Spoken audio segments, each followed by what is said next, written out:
In this video, we will discuss using the water coolant flow check on the DS7 touchscreen. The water coolant flow check activates water coolant to a handpiece without drive air or water coolant. This allows for more accurate water adjustment. Begin by pressing the menu button at the top right of the screen. Select Equipment Settings, then Delivery System, and Water Coolant Flow Check. Withdraw the handpiece you would like to check from its holder. Then select the timer you would like to use. Handpiece water coolant will flow until the timer reaches 0 and a chime sounds. To adjust the timing, press and hold the timed preset.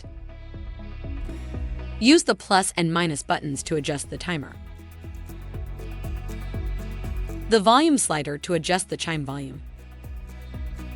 And the chime menu to change the chime tone.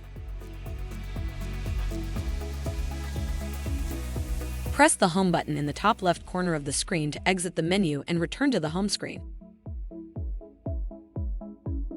If you have additional questions, please call customer service at 1-800-547-1883.